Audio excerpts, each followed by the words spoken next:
Well, hello everyone. We're live. This is Alien Theory here, and I hope everyone's having a good weekend, or has had a good weekend. We're just at the end now. Today, we're going to be doing a stream. 00Nick7 says, yo. Scourge is Optimus Prime says hi. Scrappy Deuce says, what up, boss? Item X says, get some. So, we already have some people here. Shane White is always leaving nice comments on my video. Hello, so good to hear from you. Well, thank you, everybody. Thank you. Today, stream, we are, of course, going to be talking about Alien Romulus. Doomslayer says, I hope this movie isn't full of idiots who make stupid decisions like Covenant. Sure. Okay. Over the last few days, we've definitely had the buzz, right? The buzz on the Alien Romulus trailer, which has been kind of great. It's been cool to see a new Alien movie is on the way. After 7 long years since Alien Covenant was released, which, I mean, it's hard to believe it's been that long. But we're here. And I did, of course, I made a video sharing my thoughts on the new teaser trailer, which were mostly positive thoughts. And, you know, I want to thank everyone who gave that. I know that didn't come fairly quickly. I mean, they'll have a video up like within like 30 minutes of the trailer dropping, but I want to take a little bit of time on that. So I actually watched the teaser a little bit. I watched the teaser, like it was the Zapruder film, over and over. And I read some of the accompanying articles that were released kind of in sync with the release of the teaser trailer. And we're going to be going into those articles today, but in that video I did share, a little bit of kind of what I found interesting. I thought this stream would be a good opportunity to do that, to go through those articles. And I think, a lot of the benefit of that video that I did was actually being able to see how many reactions there were and how it may have changed before the teaser trailer came about. Because certainly there was skepticism before even like an image of the movie came out. Any kind of plot details whatsoever. It's a little, uncharted waters, I guess, with a post-merger world, now that 20th Century Fox is now 20th Century Studios, owned by Disney. And just, what are we going to do? Where are we going to go with the franchise? Which is a scary thing, but an interesting thing, I would say. Hank Hackbush says, hello Alien Theory, this is my first live chat, but I've been a subscriber for a long time, and I love this channel. Thank you for joining, Hank. And, well, I hope you're among who watched the other video, and basically what I'm trying to say is that I got a good sense of people's reactions, which is very interesting, very different. I'd say it is mostly positive. Maybe, let's say 70-30, because you're always going to get the comments that are like, the Alien series is in the toilet. There's no coming out. But a lot of people are ready to love again, and I'm one of them. JB says, just here to say I'm a fan, and all I want from Romulus is horror. Absolutely, absolutely.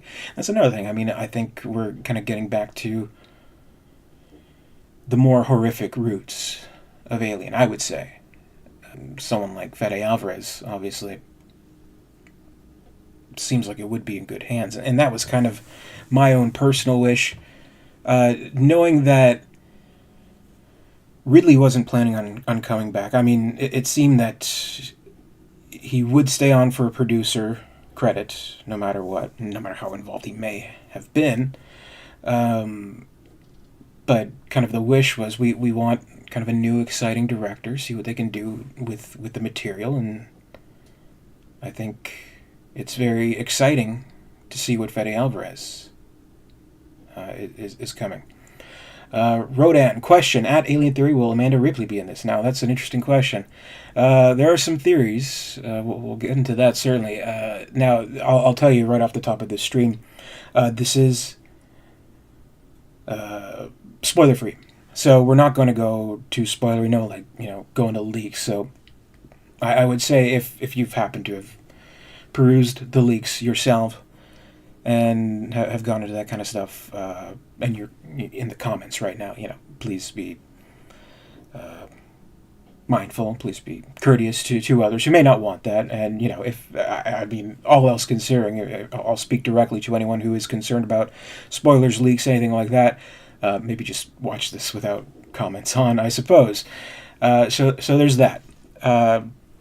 Just to let you know, at kind of the top of the video here. Now, so what I want to do today, and I do apologize if I kind of won't be able to get to comments too regularly throughout this, but I want to go through some of those articles. Again, I shared some of them on that video for my general opinion of the trailer, but there's a lot more to those articles that we have not gone into, which I'd like to go into. So I think this is a good opportunity to do so. So, and I hope you agree, but maybe I'll, stop every here and there to offer my own opinion. So we have 3.5 articles, let's say, that I wanted to go through. The first one that I'm actually going to be going through right now, it's this is the Hollywood Reporter, I believe, that first kind of broke up because it was kind of synced in with the trailer. I actually saw this article. It popped up literally right as the trailer did, which is kind of interesting. So they have a good synchronicity going. But here's the title of the article. Alien Romulus director Fede Alvarez unveils first teaser, talks Ridley Scott and James Cameron approved prequel. The filmmaker confirms the project is not a standalone, but rather connects to the other films in the franchise. He says, I love all those movies. I didn't want to omit or ignore any of them. And this is an article by Brian Davids. And thank you, David Cushmore. How many more Alien movies will they do? Will this be the last one? I guess that depends on this one, how well it does. But, I could see them going on and on. But I suppose Ridley Scott did see them going on and on when Alien when Alien Covenant was about to be released. He's like, oh yeah, we got 5 more. Alien Awakening is next. Remember that? But that's not meant to be. But we'll see. We'll see how this goes. So here's the article. Alien Romulus doesn't hit theaters until August, but filmmaker Fede Alvarez already has the wind at his back. That's because Ridley Scott and James Cameron, the highly regarded directors behind one of cinema's ultimate 1-2 punches, Alien 1979 and Aliens 1986, have already proclaimed their love for Romulus, which takes place between their 2 films and very much connects to them. Today, Alvarez and Disney finally pulled back the curtain on the interquel. I don't know, anyone's going to be calling it an interquel. Releasing a terrifying 62-second teaser trailer that reestablishes the look and feel of the franchise's bona fide classics. So, already kind of going into this, we know Ridley Scott and James Cameron have seen it. And we did know, because Alvarez, when he was, I forget the exact event, but he was actually speaking to Guillermo del Toro, and he had just happened to bring up, Alien, what's going on with Alien? And he said, well, Ridley Scott has seen it. He said, it's fucking great.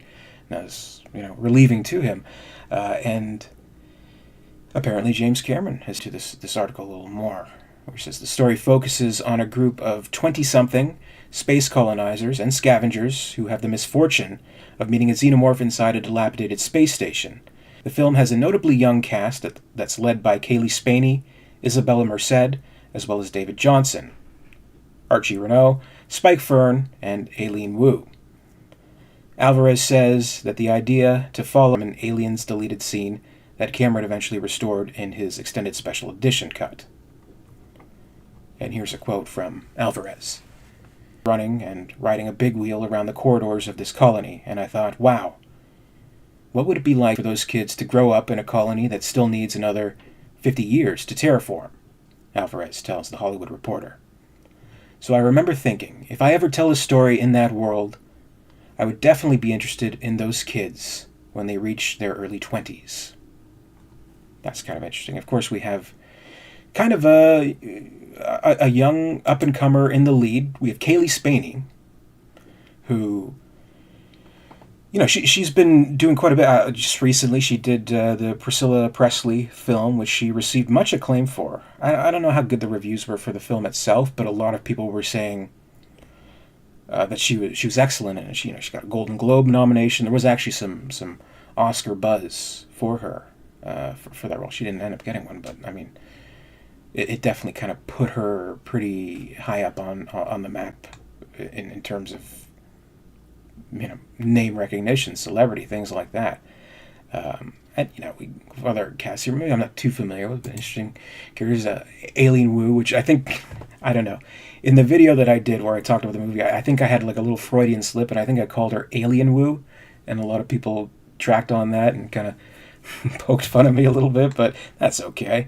But, you know, it looks like she has an intense scene, not just with, you know, seeming to get, you know, face hugged, but really kind of a moment from the trailer there where you can see her, you know, kind of, I guess, trying to push off a face hugger, right? Trying to push off the ovipositor, which, again, as I kind of went into that video, I'm not sure how successful that would be. I mean, kind of once it's in there, it's kind of in there, but, you know, there may be new rules to the universe that Alvarez sees, you know, so don't count that out completely, I would say. The 8th film in the Alien franchise was originally slated to be a Hulu release a la Dan Trachtenberg's critically acclaimed Predator sequel, Prey, from 2022, but the studio wisely shifted to theatrical at the start of principal photography. So this is pretty early on. They kind of took a look around, I guess, and said, hey, this could be something here. So Alvarez says, right when we started shooting it, the studio was like, fuck it, we're going into theaters with this, Alvarez shares. So, I mean, to me, that's kind of a good sign. That, you know, barely see. Maybe they saw some dailies, maybe like a little tiny bit of footage, and already it was kind of like, yeah, let's do this. And I think they kind of learned from Prey and the success that it had, which it became, you know, I think it's still holding the record as the most watched premiere on Hulu, for whatever that may be worth. And they kind of looked back and thought, we could have done this theatrically, which I desperately want to see that on the big screen someday. So maybe they'll do a revival of some kind. I'd love to see Prey on the big screen. I think Prey did very well with the Predator franchise, kind of breathed a new life into it, but with a lot of the familiar elements that we do like, but enough that we didn't feel we're seeing the same thing over again. I mean, that's pretty much the exact you could hope for Alien, wouldn't you agree? A lot of people thought, you know, I guess with Prometheus, that it veered a little too far off from the familiar, and maybe Alien Covenant kind of demystified it in a way. I guess so. There's got to be a balance there, and I think with fresh eyes, with Alvarez, maybe there's something to that, something to his vision. Whether it's the infamous basement scene in Alvarez's 2016 hit "Don't Breathe," or any number of scenes in his Evil Dead 2013 reimagining, he has a knack for making audiences squirm in their seats. Romulus is also following suit, as Merced recently told The Hollywood Reporter about a disgusting scene of hers that prompted 10 people on set to avert their eyes in revulsion during playback. That scene is alluded to in the opening shot of the new teaser. In that, you see the remnants of it and hear isolated dialogue of Merced's character during the sequence. For Alvarez, the disturbingly ambitious scene is meant to be his crack at creating something in the same vein as Scott's iconic chestburster sequence in the '79 film. So that I'm really excited about. David Cushmore, once more, thank you very much. Will there be an Alien versus Batman movie? You know what? Batman is DC, where we'd be very more likely to see any number of Marvel characters, I suppose. Though, has anybody been reading Predator versus Wolverine? You know what? I never got a chance to pick that up. I've actually started reading The Burke What If, which is great. That's something I'll recommend. If you haven't checked it out yet, the Aliens What If, and the story is What If Burke Survived. It's kind of it's actually it's a lot more, I don't know, funny, amusing than you may expect. Like there's kind of a good twist at the beginning, so I definitely recommend that if you haven't checked that out. But again, I'm really curious about whatever this scene is with Isabella Merced, because clever in not making that kind of the center of the movie, but just kind of an opening note to his symphony of terror that would be the whole confrontation in the hive with the Marines. That just kind of set it off, and then they try different things, like alien resurrection. I know people kind of give it some flack, I guess, which it's definitely on the sillier side, but they tried the whole thing with the head burster, right? Which is, it's not a terrifying thing, but it's kind of an amusing thing. And of course, I mean, Scott himself, when he went back to Prometheus and Alien Covenant, he had what in the med pod, with the trilobite coming out of Shaw. I thought that was a terrific scene. And one of the criticisms that I do have, though honestly it's not too many criticisms I have of Prometheus, is that it wasn't scary edge of your seat kind of stuff like Alien was. Not that it was necessarily trying to. It was trying to do something a little bit different. But that one scene, that was excellent. And I thought even with Alien Covenant, again, just not the thrills, but still the macabre, still the real gruesome scenes that'll make you wince. I thought, the backburster scene was great, but kind of a criticism of that, and one that I do happen to agree with, is that you don't necessarily care for the character that it's happening to. Cain in the first film, we know very well. We are with him. He's the first human we see in the film, right? I mean, we kind of subconsciously lock into him, and the thing with Alien is they don't have these elaborate backstories or anything like that. They don't really talk too much about their kids at home and stuff like that. Nothing like that. We just know them in their work, how they react to situation, but we get a sense of them, and that I think that's enough. But I don't know. Even with some of the backstory of Alien Covenant, we didn't really necessarily kind of link with those characters, and then the character that gets infected by the the pod, the spores come out. Ledward, he has that great scene, but it's not that we necessarily care, but we are. We're grossed out by it, I guess. So there's at least that. I mean, so I thought, as far as gore went in Alien Covenant, I think it did quite a good job. But just not the thrills behind that. So I think what we're really kind of hoping for is in Alien Romulus. So hopefully that's something that Alvarez will be able to tune into. When Alvarez screened his director's cut for franchise mastermind and Romulus producer Scott, it was done without VFX, but the English filmmaker was still won over, remarking, "Fede, what can I say? It's fucking great." But as much as the Uruguayan filmmaker was trying to capture the spirit of Scott and Cameron's franchise-launching films, he still tied Romulus to the entire series. Here's a quote we saw earlier. "I love all of those movies. I didn't want to admit or ignore any of them when it comes to the connections at a story level, character level, technology level, and creature level. There's always connections from Alien to Alien Covenant," Alvarez says. So, I can respect that. I like that. I know a lot of people were kind of hoping for Neil Blomkamp's Alien 5, where it would essentially erase Alien 3 and Alien Resurrection, though he even said himself it doesn't really, but it does, so he was kind of, I don't know, diplomatic about that.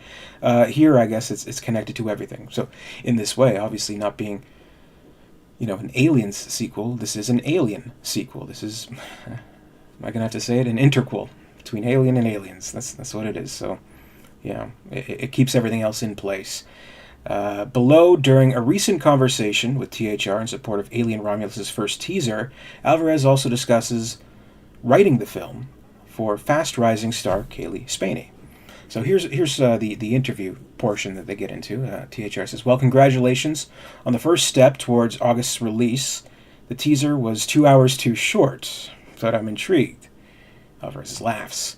Thank you. I'm glad I can finally talk about it, and that's the idea, right?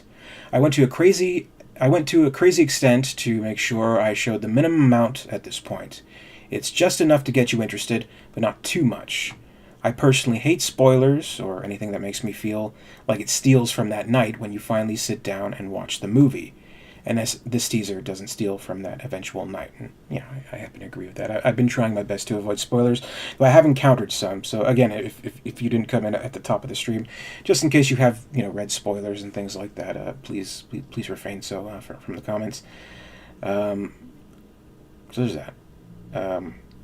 The DLP Agenda says, excellent channel, man. You need to do a documentary voiceover for National Geographic or something. When the Xenomorphs land, I'll be first in line, and I will. I absolutely will. Wagyu says, I'd watch an Out of the Shadows film adaptation. Rutger Hauer was superb as Ash in the audiobook. Yeah, absolutely. I'd love to see that. It's too bad that we didn't. Well, I mean, we wouldn't have that chance now. Unfortunately, he passed away. Great actor. Very, very sad to say. I'm sorry, I'm going to go on a complete tangent here, but I just wanted to say rest in peace to M. Emmett Walsh. I was thinking in my head Blade Runner, I guess. He, of course, shared those scenes with Harrison Ford. I was quit when I came in, as twice quit now, so great, such a great actor. I think there was a rule of the famous film critic Roger Ebert where if there's two actors where if they appear in the film, it's going to be better. And one of those actors was M. Emmett Walsh. Might interest you to know that the other actor was Harry Dean Stanton, by the way. But he's passed away, and it's quite sad, so I just want to say rest in peace.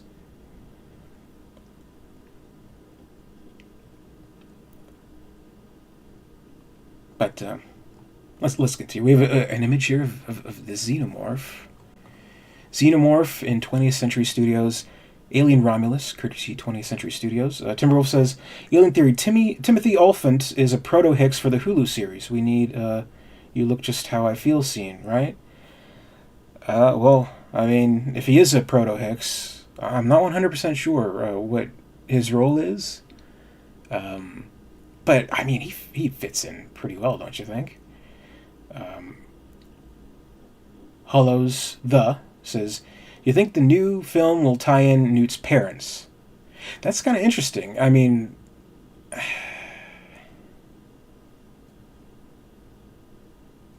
I kind of don't think so. It just kind of doesn't line up timeline-wise. I mean, unless we see some kind of earlier version of the Hadley's Hope Colony, where maybe they're small children. I mean, I can't imagine Newt's parents being older than early 40s, and Alien Romulus takes place... I believe 37 years before Alien, so it doesn't quite line up. But maybe there'll be like some, maybe Newt's grandparents. They live in Nebraska, don't they? Or Wisconsin. I can't remember. It's either Nebraska or Wisconsin, somewhere quaint and idyllic. So, Alien Romulus takes place Speaking of which, Alien Romulus takes place between Alien 1979 and Aliens, but it's reportedly unconnected, in quotes, to those films. Is that correct? Alvarez says that's not correct, but it does take place between the two movies. The way we crafted it is you haven't seen any of them. I'm jealous because you'll have an incredible experience. You'll have all these worlds of Alien coming at you, and you've never experienced any of this. You don't know how the creature is born, and you don't know any of these things. That's fantastic. You'll have a blast. Thank you, Brett, very much. That's interesting. What could he mean by that? Is it a chicken or the egg kind of thing? Of you've never seen an alien being born? Is there another form of birth of the alien that's been conceived, so to speak, that we will see in this film? That's interesting. I mean, an interesting thing they could do is just add all these new life cycle elements to the alien, where if we want to do a complete kind of 180 from let's go to the origins of that ship, the derelict ship from the original film, how about let's go to the origins of the alien itself? Let's discover that, because we have done the discovery of the derelict in a sense with Scott's films, which never could live up to expectations. I personally like the whole aspect of the engineers. I thought that was actually quite well done. Something I wasn't expecting, and something you do have an idea as a fan.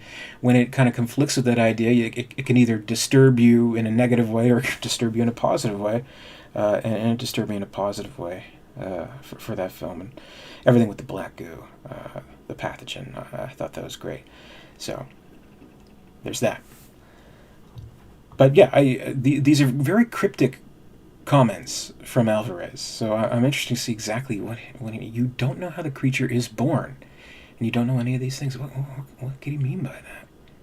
Interesting.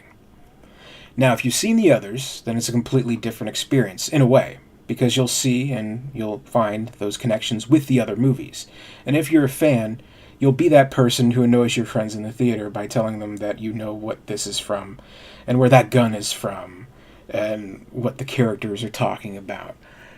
So I'm sure there'll be Easter egg references and things like that. But, I don't know. I'm not too crazy about that kind of stuff. I mean, I can always let it be the way it is. I mean, we all know with the Predator, the Shane Black film. Remember that just cringe-inducing line where they see the choppers, like the motorcycles, the choppers, and they're like, "Get to the choppers!" Oh God, what a horrible scene. Kind of nudged your friend. Yeah, that's the line from Predator. Look how they massacred my boy. Anyway, so it is crafted in that way, and hopefully it works that way for everybody, but it is connected to all of them. I love all those movies. I didn't want to omit or ignore any of them when it comes to the connections at a story level, character level, technology level, and creature level. There's always connections from Alien to Alien Covenant. I'm all for that. I'm very happy to hear that. Because, I'm always impressed when a franchise can kind of lift above, let's say, the mistakes. Let's just call them what they are. And can move successfully forward without messing with the continuity, which we've seen a couple times. I mean, if I can give some examples, like the X-Men movies, how kind of after the first two, everyone's like, what the hell happened in 3? What went wrong? What they did with the Chucky series. And, there's other examples where they just kind of erase and start over, like very notably the series where that's kind of become a mess, where they've restarted it, 3 times now, and you're just kind of like, well, what are you doing, right? So I'm all for just being all in, right?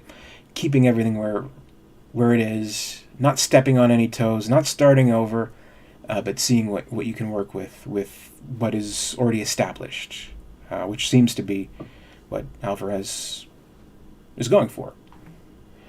A Spitty Inspector says your stream is buffering. Uh-oh. Oh, yeah.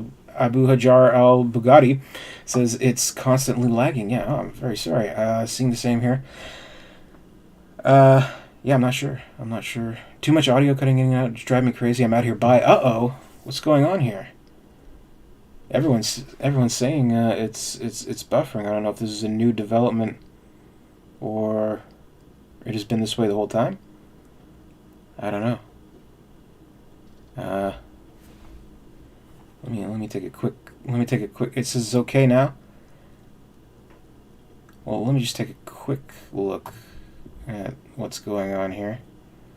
Hold on just a second. Put up an image here.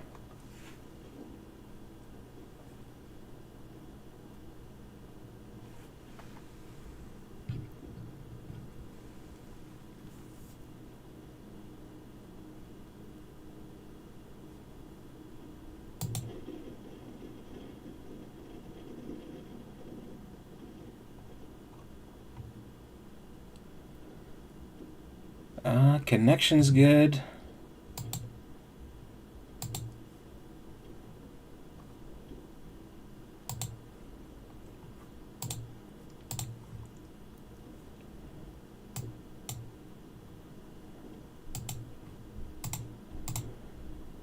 Okay, I lowered the bit rate a little bit. Thank you very much for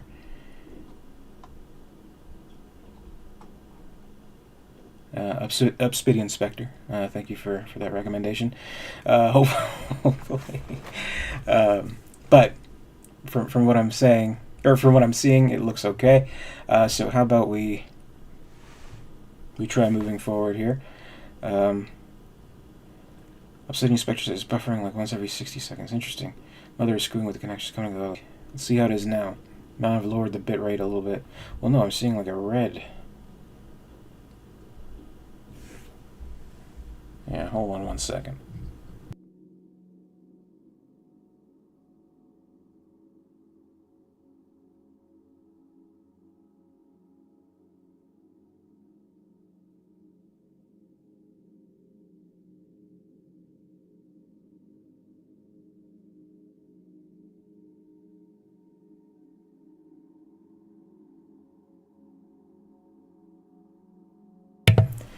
Okay, I think we're as okay as we're going to get. So let's move forward in the article. The synopsis involves a group of young space colonizers and scavengers who encounter the most terrifying life form in the universe inside a rundown space station. Did you choose to focus on a younger cast just because that's a relatively new dynamic for the franchise? Alvarez answers, I wish there was some sort of deep-thinking strategy about it. It was really more based on Aliens. I remember watching an extended cut of Aliens, and there's a moment where you see a bunch of kids running and riding a big wheel around the corridors of this colony, and I thought, wow, what would it be like for those kids to grow up in a colony that still needs another 50 years to terraform? There's no sunlight, and there's no real life, except to just take the place of a parent and do the same job they did. In my movies, I'm always interested in those characters. Maybe it's because I grew up in the small country of Uruguay. I think it connects to a lot of people who grew up in small towns, and I think that all the important things are happening somewhere else. So, that's interesting. When I saw those kids, I remember thinking, if I ever tell a story in that world, I would definitely be interested in those kids when they reach their early 20s, and what they want to do and where they want to go. And when it comes to having them encounter the creature, got a chat. Love going to W. Wallace, WW71. I love going to sleep watching your comic series in audio. Nothing better than falling asleep as a facehugger shows up. Have faith in Romulus, smiley face. Thank you, W. Wallace. I really appreciate it. Obsidian Spectre says, you're a great inspiration for us when role-playing in the Alien RPG. Geez, I wish I could get a hold of that game. As in, like, I own it, and I have a starter set, and I have everything. I mean, get a hold of it mentally. I'm just so bad at role-playing games. K. Shaloub says, do you think that this Disney production will have an unrealistic woke protagonist like Star Wars, or strong but realist female lead like Ripley and Sarah Connor? I mean, one thing to keep in mind is that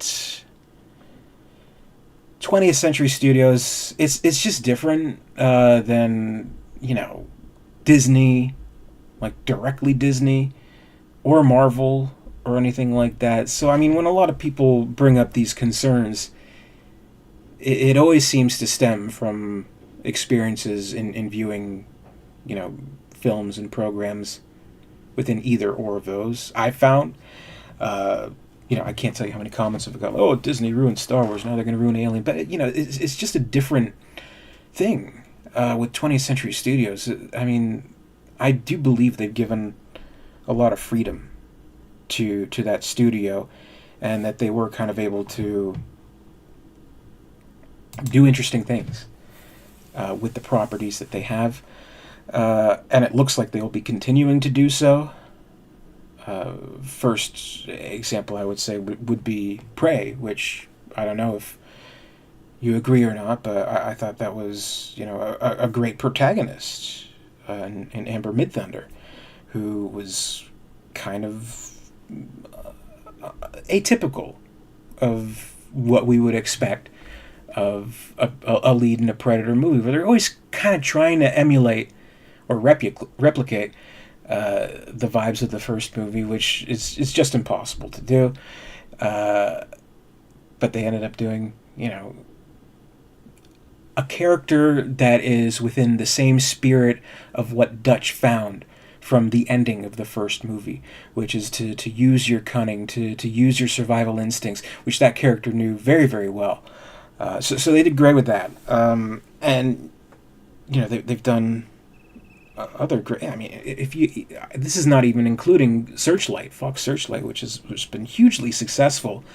I think every year since the merger, I think there's been like a Fox Searchlight film which has been nominated for Best Picture for Academy Awards. Most recently was Poor Things, which I don't know if people interpret that as woke or not.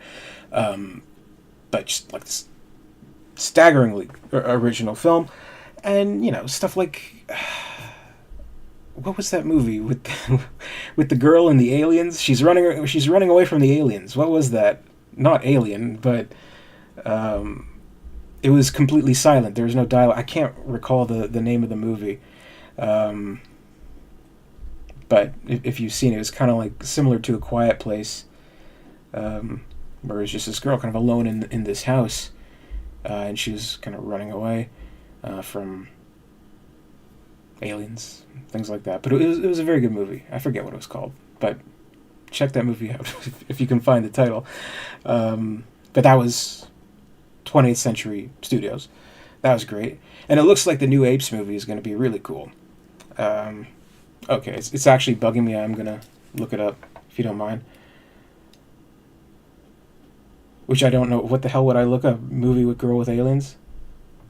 Someone must have seen it. Come on. I can't believe you're giving so much time to this topic, says Sly Ride. Yeah, sorry. What can I tell you?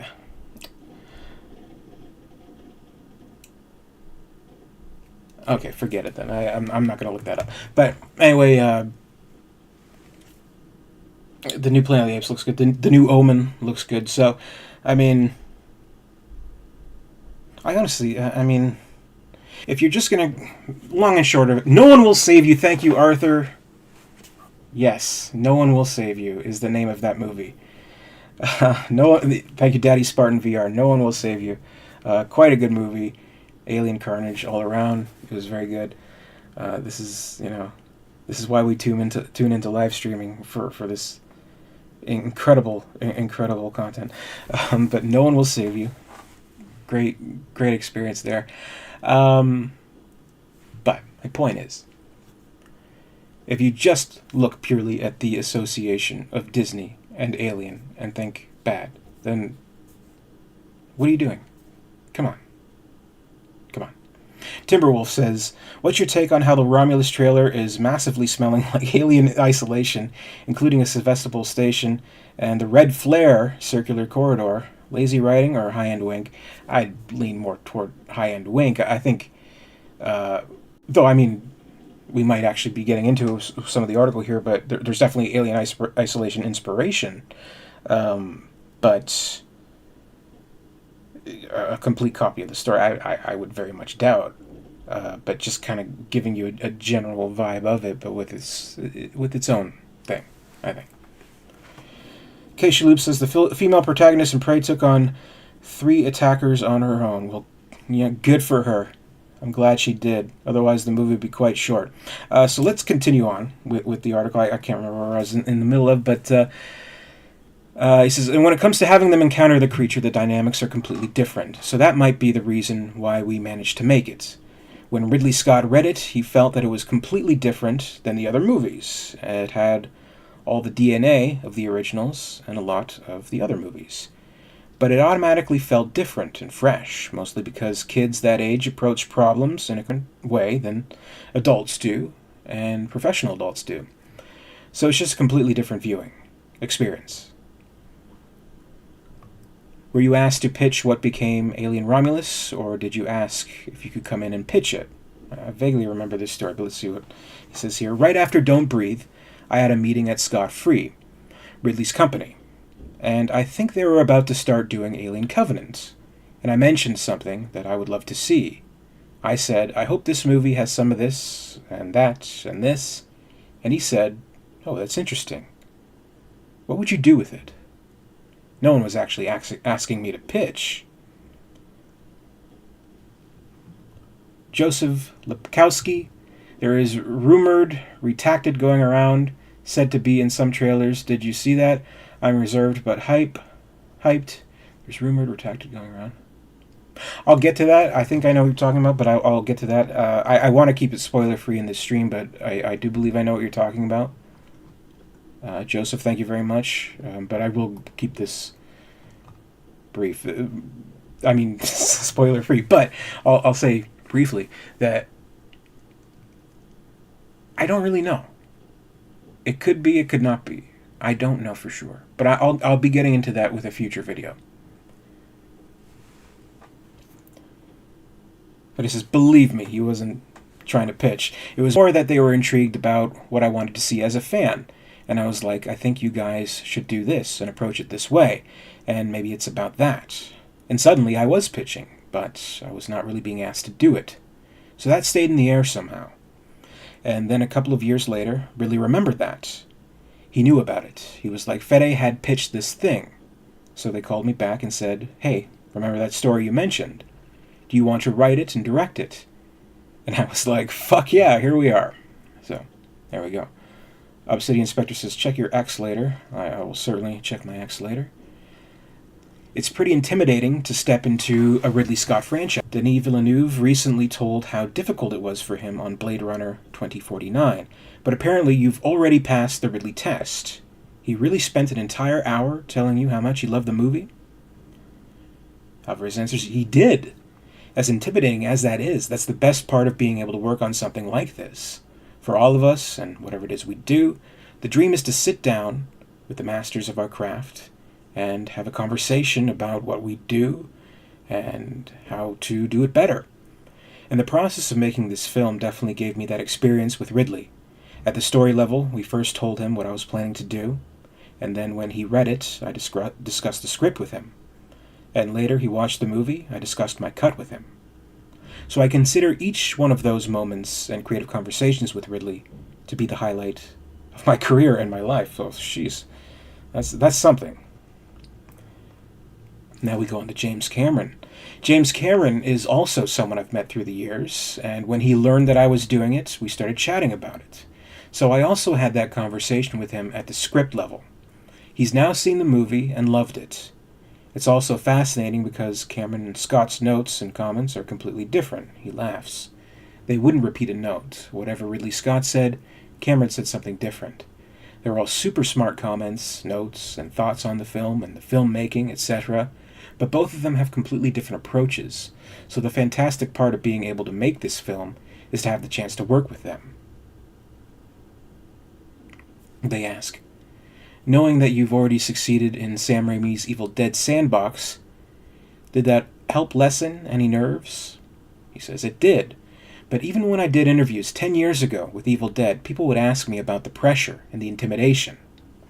I told everybody, You're forgetting where I come from. I've been doing short movies in Uruguay since I was a kid, and all of a sudden someone says, "You want to do Evil Dead?" There's no way you go, "Oh, wait a second, let's think this through," he laughs. The joy of it and the passion for these things is so big that I tend to be more glass half full kind of guy, and I really see it as a privilege to be able to travel to these worlds. That's what it is for me. I get to physically go to that place. On Evil Dead, I was able to step out of a car every morning, or every night, mostly, and see the cabin right there in the woods. I was in the Evil Dead universe, and I got to grab the camera and run around and witness things that will stay with me forever. And hopefully that experience will pass to the audience. And it's the same thing with Alien Romulus. I was able to walk through a WEYLAND spaceship that's designed in the style of Alien's concept artist Ron Cobb. I got to be in this world that Ridley created and encounter these creatures face to face. So the more I focused on that privilege, the more I forgot about the pressure. And instead I was able to really think about how I will give the audience the thrills and the horrors of being trapped on a spaceship in the Alien universe.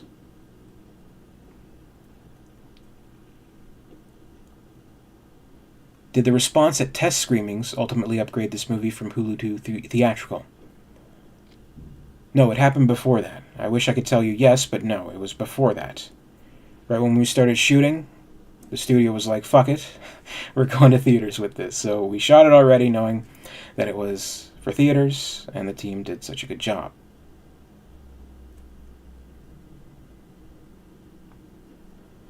Peter Strauss says, if anyone else is experiencing this, but your audio keeps dropping. Oh, no. Wheelman says, audio is okay for me. Are you watching live? Well, this... Oh, you know what? I'm seeing some disconnection, but it reconnected there. Kaylee Spaney is Rain Carradine in 20th Century Studios' Alien Romulus, photo courtesy of 20th Century Studios. So, a lot of people were thinking, hey, Kaylee Spaney, is she Amanda Ripley? That's kind of the rumor, or, I don't know, speculation. And I don't know about that. I mean, we have Rain Carradine is the name. It's kind of a nice name. Rain Carradine. Kind of rolls off the tongue. But, it could be a secret kind of thing. I don't know. I remember, right, when, what was it, Star Trek Into Darkness, that came out. Everyone was like, oh yeah, that's, they're going to have Khan in it, right? That's what everyone was saying. And it was, but they had like this fake-o name in all the credits and stuff like that. So I don't know. They could be pulling a similar thing to that, but who knows? Well, you picked a great time to be in the Kaylee Spaney business, as she's having a moment with Priscilla, Civil War, and Romulus. Indeed, exceed your expectations in every way. Fede answers, absolutely, yeah. She's an amazing talent. I met her a few years before, and it was a complete coincidence in a way. It's a credit to her talent, but when we started writing the movie a few years ago, my co-writer, RIPLEY, and I already had her photo on the board. We put photos of faces on the board just to have a character face that we could turn to when we're going to say a line. How would that person speak? So we had her face on the board from the beginning, and I always tell Kaylee, I wrote this movie for you. So I met her, and I'd seen her work, and then when this came about, I was lucky enough that she loved the script from the get-go. Then she jumped aboard, and I've been thrilled to see her having so much success lately. You have another great young actor in Isabella Merced, and she told me recently that she watched some of the movie on your iPad during additional photography, and then she explained that there's a scene so disgusting that all the people who were watching over her shoulders had to turn away in horror. Alvarez laughs. I think we might. I'll tell you more without spoiling too much. It takes place in the teaser's first shot. There's a tiny hint in there, and it has to do with that scene that Isabella talked about, which is great. Whenever you manage to have an idea or concept that has not been seen in any alien movie, and it's also something that has never happened before in the history of movies and science fiction, my first test usually when I shoot it is to just look at the boom mic guy. He has no idea what's about to happen, and then I see his face completely in shock over. So that is, for me, my biggest reward. And when you know that there's something special, then you just can't wait for opening night. I'll sit in the front and turn around to see people's reactions to those moments. And the original Alien was pretty much based on one of those moments. People had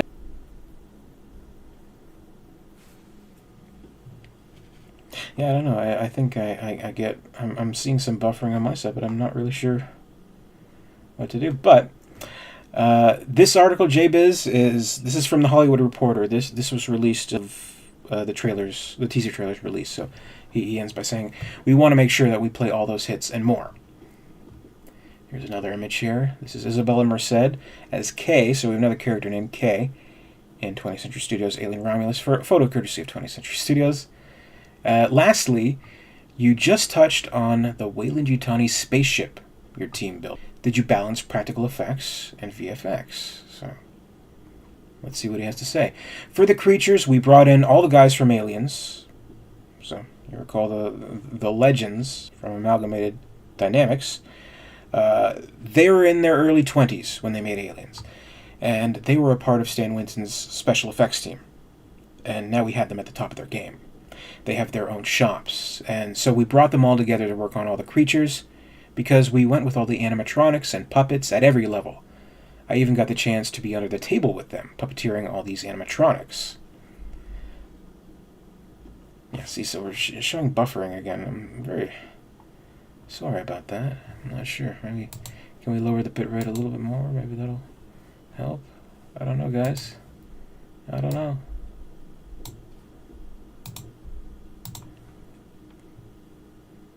Maybe they'll do something, maybe not. I have this obsession with no green screens, so we built every creature and set. Everything had to be built, so we were really living and breathing in these spaces. But I'm not an anti-CG guy. I got the chance to do Evil Dead, but I had made this short movie called Panic Attack with a couple of friends, and we did all the CG. So I come from a background where I know how to build the effects myself. I still do VFX shots in my movies to this day. I'll cut and do VFX shots on my computer sometimes, so it's just whatever is best for the shot, and when it comes to face-to-face encounters and moments with the creatures, nothing beats the real thing. For the sets, we build spaceships and we build miniatures. We went back to all of that. And then we figured out ways to marry it with the CG world. There's some things that only CG can do for the scope and movement. So it really has to be the right tool for the shot. Ideally, you should never feel like you're watching CG. Ideally, there should be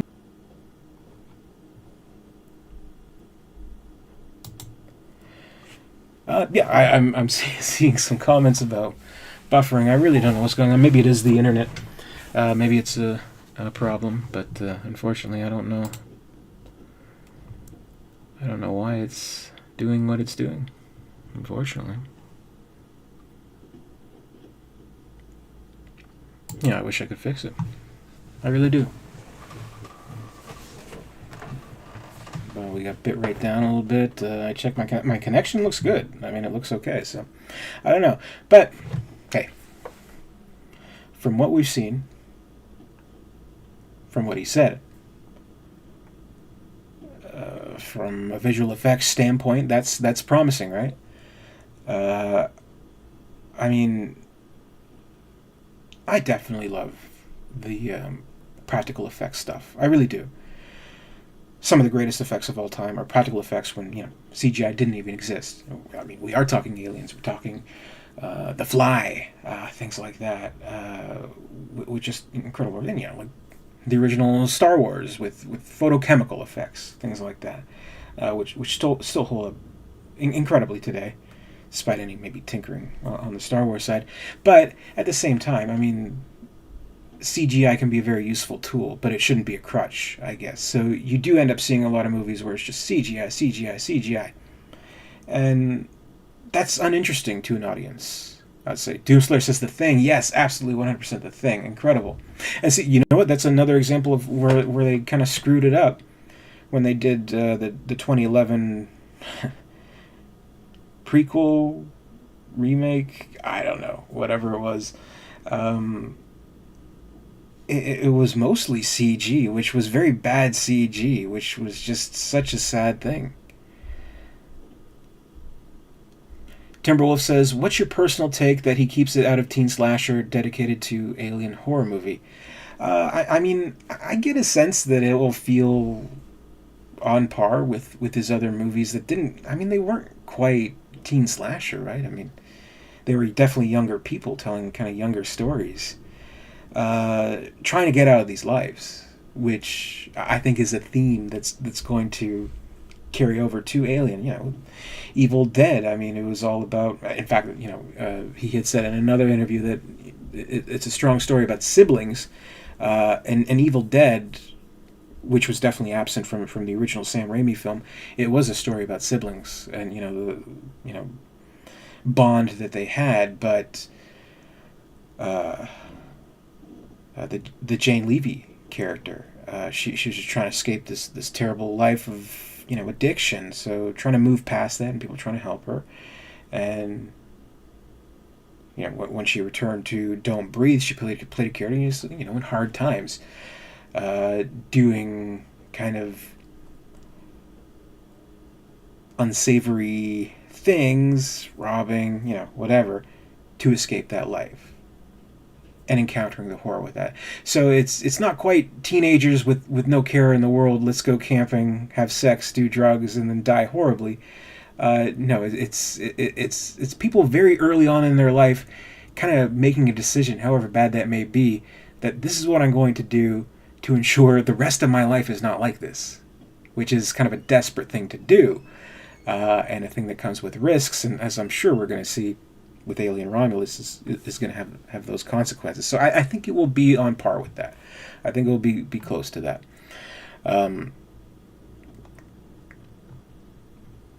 The other article I wanted to take a look at, this is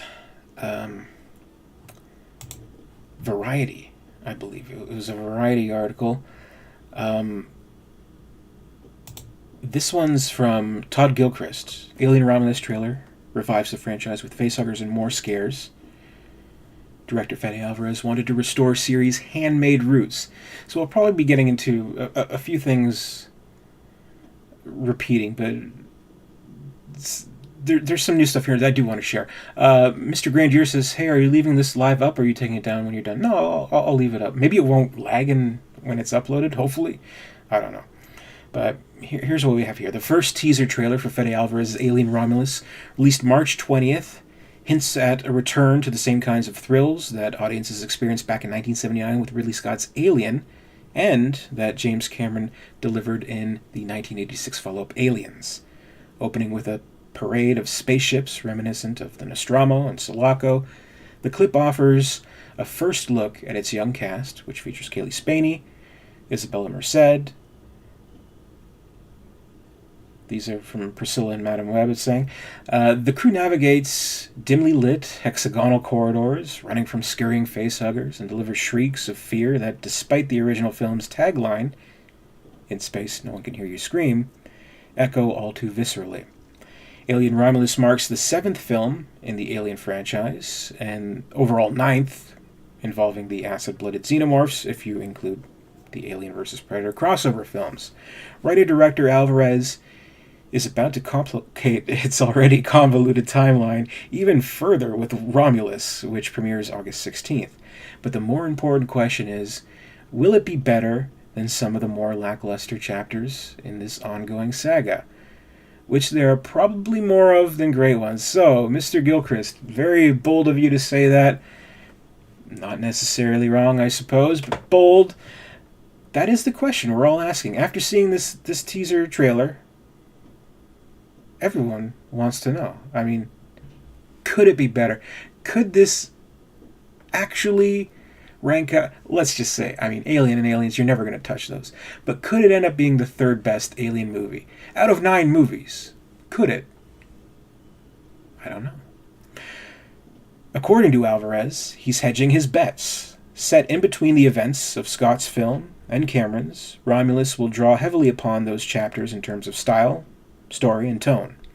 Ahead of the trailer's premiere, Alvarez, a veteran of inherited franchises, including Evil Dead and The Girl with the Dragon Tattoo, yes, he was a producer on The Girl Who Kicked the Hornet's Nest, I believe, and I think he wrote it, or co-wrote it. He spoke to Variety about the ways his Alien film is the same and different from the ones that came before his, and reflected on his aim to bring the film series back to its scary roots. So here's the Q&A portion. I know, guys, I'm seeing some Alien 3 stuff. Alien 3 is incredible. It's going to have a tough time, knocking Alien 3 out of my top 3. But I'm just saying, as much as I love Alien 3, you just can't touch Alien and Aliens. Objectively, you can. Subjectively, I think Alien 3 is incredible. I love it. Just saying, objectively. Could Romulus enter that objectively third best portion? But here's the question. This takes place in the 57-year span between Alien and Aliens. How careful did you have to be to not upset the larger mythology of the franchise? And his answer: Alien Romulus takes place 20 years after the first one, and for me, I don't see it as upsetting the canon. It's something I take personal pleasure in doing, making sure that it all tracks and is all part of the big Alien franchise story. Not only in the story, but also when it comes to how to make it. I talked with Ridley Scott as a producer and had long chats with James Cameron about it at the script level. After the movie was done, I showed it to them. Everybody's really important, from the VFX supervisor of Aliens and the guys that make the miniatures. And we hired a lot of them to work on the movie.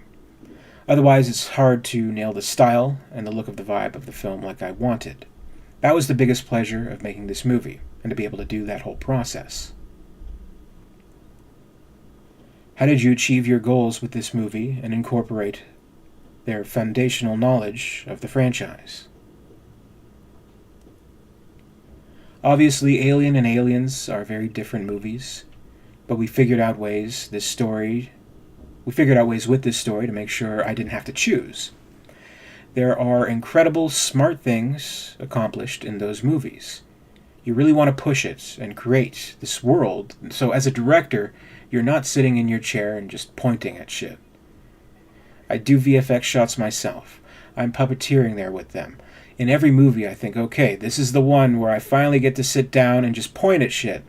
It doesn't happen. The movies get bigger, and I'm still there on the floor getting my hands dirty. And that's really what Ridley and Cameron told me. The only way to make this movie is you have to be involved at every level. They're very handmade movies from their directors. That's why they're so unique. This is not a studio movie where you come in, do your thing, and there's a machine going on that knows how to do them. I think very vaguely this is kind of a knock at, maybe the Marvel movies, you know what I mean, where directors aren't really important in those types of movies. Even maybe the Star Wars movies, it seems like they're not even important.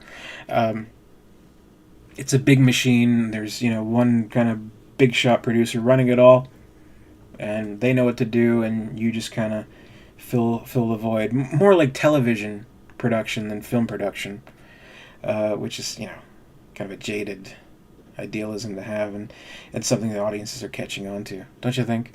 But anyway, as you said, they ask, each director in the series made their Alien movie all their own. What elements does this movie have that others may not because of you? His answer: well, it's definitely not just me. Roughly, there are 6 years between the movies, so every movie has come out in a different era of filmmaking. So that's why they're so different. But for me, it was really taking it back to its roots. I wanted to travel back not just to the style of the original movies, but to the genre of the original movies. I really wanted to go back to the sheer horror of the first film. And I wanted to take those elements of thriller that Aliens has, and Alien 3 has as well. We went to crazy extents to keep it pure to the filmmaking techniques of the first movie. But if anybody's worried, is it going to be too retro? Don't worry, 2023 will pour through every window, so there's no way to stop the modernity of filmmaking. And from that combination of the best of the classics and the best of today, then you have something new. So, obviously we're going to have I mean, from the sounds of it, the VFX team has done some incredible stuff that we just haven't seen yet. Really, all we saw in terms of aliens, I guess, like we saw what clearly is, the old-fashioned puppet done very well. But to see it in full view, hopefully just better than something we saw in Covenant, where, as he kind of mentioned in that previous interview, you look at something and you say, oh, that's so obviously CGI. So, I mean, it's giving me hope that he's really kind of honing in on what works physically, what works in CGI. How tough was it to find a balance between the little green computer monitors of Alien and the futuristic technology of the more recent films? Yeah, that's something, Noah Hawley went on a whole thing about too, so we'll see what he has to say. Fede, I know a lot of people felt like it makes no sense, but I think we make the mistake when we watch the Nostromo and assume that's how the entire universe looks like. If I decide to make a movie on Earth today, and I go to the Mojave Desert, and I take an old truck because a guy drives a Chevy, if you're an alien, you're going to go, that's what the world looks like. He's painting a picture there, isn't he? But it doesn't mean there's not a guy in a Tesla in the city, which would be the Prometheus ship. The first movie is truck drivers in a beat-up truck. Prometheus is the ship of the richest man in the world. There you go. I mean, done deal. Argument settled, I think. Good answer, Fede. It's no secret, they ask, the first two films are revered. Not asking you to trash talk any of the other movies, oh, God forbid. But were there any pitfalls, perceived or actual, in the execution of these stories that you were careful to avoid as you were writing and directing this movie? Very interesting to see what he has to say there. I think what happens when you come into franchise like this one is that everybody has a different idea of what this is or must be. When I did Evil Dead, some people thought it was a twist that I played with a straight face, because for a lot of people, that is a comedy. But if you saw the first one when you were a kid, like I did, there's nothing funny about it. In the Alien franchise, there were places that the directors and Ridley were more interested in that necessarily wasn't related to the horror of it all. But for me, Alien works at its best when it's scary, and when it's action, like Aliens. The horror and the shock of the world is personally what I like the most. And that's that for our article. We have another. This is IGN, the famous organization who poured love on Alien Isolation, as you may recall. This is an article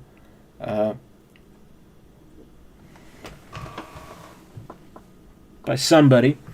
Alien Romulus, director answers our questions about where it stands in the franchise facehuggers and more. Some decent stuff here. So this is a shorter article. The extended wait for Fede Alvarez's Alien Romulus has felt about as long as Ripley and the team's cryosleep in the 1987... Sorry, I'm having a stroke. In the 1979 original. But finally, we're emerging from our chambers and waking up. Because the very first trailer for the upcoming standalone Alien film, I think we've already established it's not a standalone, so IGN, get your facts straight, it's finally here with a summer release on the horizon. I sat down with Alvarez ahead of the trailer release to talk about maintaining a level of secrecy with the trailer cut, how this new film fits into the Alien canon, and attempting things the franchise hasn't seen before. Oh, and all those pesky facehuggers he decided to put in the mix, of course. Alvarez's upcoming feature takes place between the first two films in the franchise, but yet it is its own contained story. At this point, even with such an action-packed trailer, the story is mysterious. There have been very little official details on the plot of Romulus, but that's by design, and was the enigmatic trailer cut. The less you know, the more exciting it is, Alvarez told IGN. The whole exercise on this teaser was to show the minimum amount possible, just to give you a tease and give you an idea and answer a few questions of how does it look, what era does it play in, who are the characters, what's the vibe, but more importantly, what are my feelings I'm going to get out of this movie? What am I going to feel when I go watch it? Because that's what we all go to watch, a comedy or a romance or horror. It's that need. It's that we need to. It's that we need our fix of whatever that emotion is. And yeah, I mean, I think it just does such a good job. Such a small trailer. Very much a teaser trailer. Just giving off the general vibe, which, you know, you absolutely get a feel for the movie, how it's going to look and feel. So it was actually quite perfect. Needless to say, the horror vibes are absolutely percolating through the minute-long sneak peek footage, which is really the first we're seeing from Alvarez's version of the alien world. He gushed that he wants to give you intrigue and give you a bit of a jolt, a bit of an adrenaline shock with this film. Luckily for audiences, the man behind the 2013 Evil Dead reboot and Don't Breathe knows a thing or two about that. But Alvarez appreciates an appetite for dread, a feeling the Romulus trailer is utterly drenched in. What's just beyond that door is always the most fascinating thing for me, the filmmaker explained. Us Alien fans know a little bit about what just beyond the door in this franchise.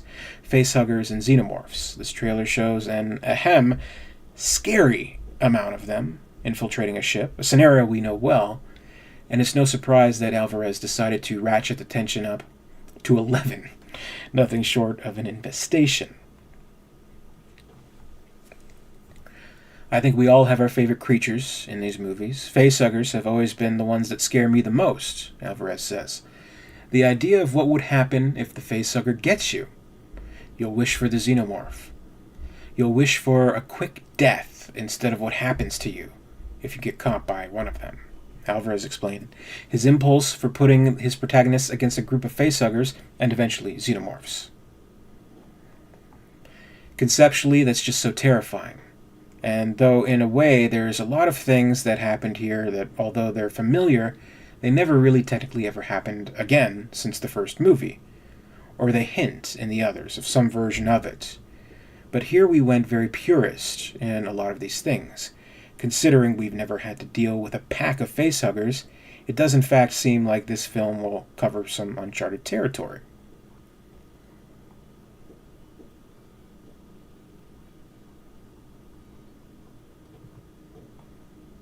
The way this movie works. Alvarez considers Alien Romulus to be an equal opportunity film for fans and newbies alike, no matter how familiar you are with the terrors of the other kind. He says, "The way this movie works is if you haven't seen any of them, you'll have a blast. And if you haven't seen any of them, I'm actually jealous of you because you go, wow, man, you're in for a ride. Because a lot of ideas that will feel like we just created them on here, they were created by masters of this genre in the past. And I'm lucky to be able to do it again," he told IGN. "So if you haven't, fantastic," he continued. "But if you have, I've been saying you'll be that person in the theater that won't shut up, just talking to the person next to you, going like, this is from that movie, this is from that, and they said this is because of that reason," and you'll pick up on a billion things that will connect with the other movies, story-wise, technology-wise, and character-wise. So something he kind of went into the other movie here. See, I'm just a little bit worried, just a little bit of too much of that, you know what I mean? Like, I don't know. Oh, maybe a character will say, yes, I remember the Nostromo, it went missing 20 years ago. I mean, maybe if it's relevant to the plot. But then again, they did that in Alien Covenant where they said, oh, the Prometheus went missing too. Things like that. I mean, as long as it's not too overbearing, but, I suppose plot-wise it might be a necessity to mention certain things. But, already, of course, like one thing that everybody's kind of talking about in this trailer is like, well, look, this is a pulse rifle. This is a proto pulse rifle. It looks just like it, but a little less advanced than what we saw. Well, I guess 37 years into the future. So I mean, stuff like that is fine. But PSA, I mean, you don't have to nudge your friend next to you and say that. You really don't. Or do whatever you want. I don't care. But He continues, the article continues, the thing about this new addition to the franchise is that it is ultimately a standalone story. That said, Alvarez also assured that it fits in as tightly as a drum. Okay. We went to crazy extents to make sure the things were in canon and were not contradicting or messing, I would say, any of them. The filmmaker proudly confirmed. It's just something very special when you love certain movies, and then a movie comes in and makes nods to them, and you feel you're the only person in the theater who must be getting this reference. That's what it feels like. It's really tailor-made for you. That's my goal for the true fans out there, that they will have the experience they've been waiting for. And we see another image of the Xenomorph, and doing it the Fede way. The horror aficionado says he's extremely proud of what we'll see we'll see this summer, and there's plenty of his style in it. He says, "This is not the era of Hollywood or even the studio of the era of Alien 3, where David Fincher is fighting everybody to get his way," the director gushed. "I made this movie as independently as I made Don't Breathe, which, really, with a white page and the ability and the freedom given to me to write what we wanted. Not only that, but to have a chance to sit down with Ridley Scott as my producer and James Cameron as a mentor, just to sit down with him and chat about the movie and after they've seen the movie. But it is very me, believe me. The good and the bad. It's really me. If you like my movies, you'll get it." So, there we go. So, I mean, if you like Evil Dead, if you like Don't Breathe, chances are you'll like this. Okay. One final question, because I know what you're thinking. It's a Fede Alvarez movie, so can we expect some serious blood and guts? Don't worry about that, Alvarez teased. I got you. Phew, just checking, says IGN. IGN a little more playful.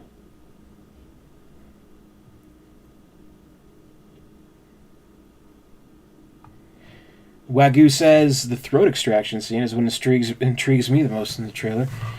Feels like something Giger would approve of. Oh yeah, he'd like that. Sicko. But yeah, I mean, these comments give me some hope. Yeah, from Alvarez. There is one more thing I wanted to take a look at. Abu Hajar al-Baghdadi says, "Isn't this the same channel as the Film Comics Explained?" No, it's not. It is not. Alabama Y says, "Is it R-rated?" Oh, for sure. I would say so. I mean, it hasn't been certified just yet, but in all likelihood it will be R. Jacob Hughes says, "My mommy always said there were no monsters, no real ones, but there are." Why do they tell little kids that? But one more article I wanted to take a look at. It's really kind of more just like a half article. Alien Theory says, "Thoughts on a Machiko Noguchi movie?" Well, I'd love one. That'd be great. I mean, if Alien does well, if the further Predator films do well, why not put them back together? See if we can get a proper AVP. This article was released today, and it's kind of more of a teaser for an article. This is Total Film Magazine. The actual issue with, I suppose, an extended interview will be released later in the week. I believe Thursday, if you're subscribed to Total Film, which I am, by the way. This just gives you some snippets, but it's an interview with Kaylee Spaney. So this is just released today. Exclusive. Kaylee Spaney says Alien Romulus is the child, quote, of Alien and Aliens with a healthy dose of horror. Alien Romulus is set to bring us facehugger to facehugger. Whoops.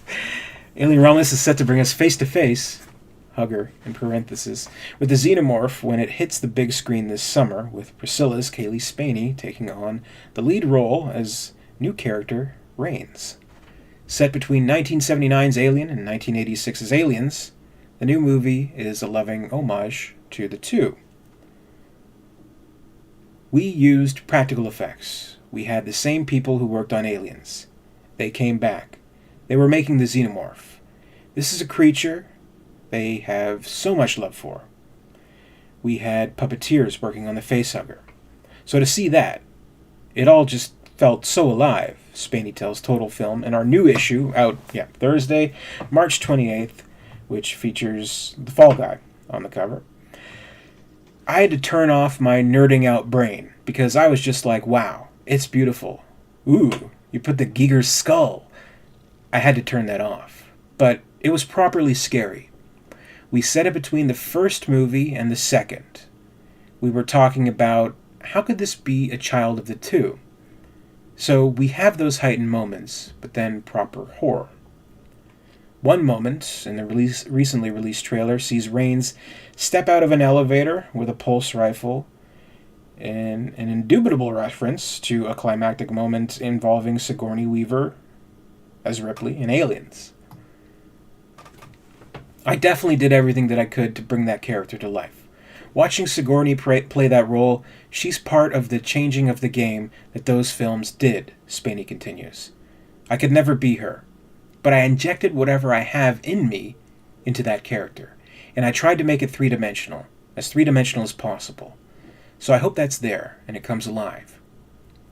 Alongside Spaney, the rest of the cast of the movie also includes Rye Lanes, David Johnson, Shadow, and Bones' Archie Renault, and Madame Webb's Isabella Merced. They play a group of young space colonizers who find themselves getting up and close and personal with the xenomorph while scavenging a derelict space station. So that's really all we get of the article so far. Again, kind of like a tease of the article. But I think, just because the Alien Romulus trailer's, getting a lot of attention, I think that's why they decided to release this little tidbit now, but that's kind of interesting. I am interested in seeing Spaney's character, Rains. I don't know if, who knows if she's, being a little coy, with some of the wording, it's going to be a child of the two. Well, what does that mean, Kaylee? Could she, I think she's fueling the fire for the Amanda Ripley theories. But I don't know. There was even before Covenant came out, people were saying, "Oh, what if Catherine Waterston's character is related to Ripley somehow?" There's always going to be some kind of relation that we hope for whatever reason. I don't know. So take that as you like, but huge cred to Kaylee Spaney. She's apparently a very big Alien fan herself, which is good. Wagyu says, I like the comments there about all the practical effects work. Yeah, you're hearing that, from all angles, from Alvarez itself, from Spaney. They're saying a lot of practical stuff. Joe Bookman says, found your channel a few weeks ago and become addicted to it. Awesome stuff. Thank you very much, Joe. I appreciate that. Gregory Ford, hello. A pulse rifle beats harsh language every time. I agree with that. Major Blazer says, they're dead, okay? Can I go now? Canadian Army 34th CER 2012 says, God bless and keep up the rest of work, Alien Theory. Thank you, Canadian Army.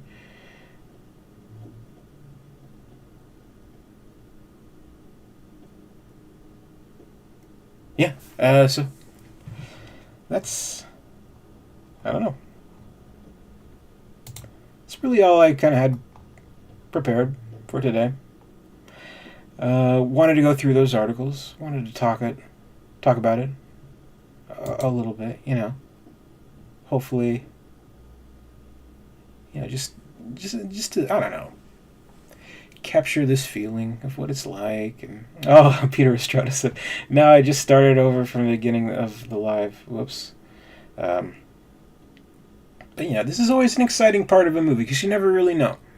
You never really know. Will it end up being great? Will it end up being a disappointment? It's either going to be one or the other or somewhere in between, but it's kind of this uncertain area that I think is interesting. But that's going to be the end of the stream today, and I do want to thank you all for watching. If you just happen upon this stream and you're not subscribed, please subscribe for more. I'm gonna be talking a little bit more, maybe a little bit more of a spoilery kind of topic soon on the channel. And yeah, I'm always, posting on kind of the usual social medias. I'm trying to make as big as an effort to kind of just bring a little bit of Alien into your daily life, which I love to do. So, if you want to do the Facebook, that's Alien Theory YT. Instagram is Alien Theory YT.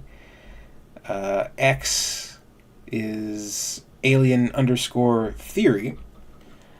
And Threads is also Alien_Theory. I'm on a Threads.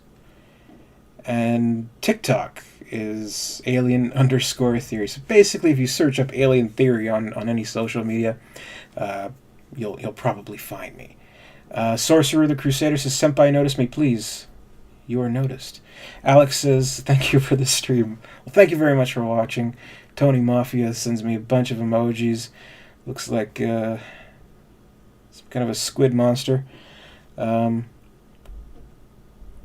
Crazy says, best Alien channel out there. Thank you, I do appreciate that. And I'll work hard to, maintain,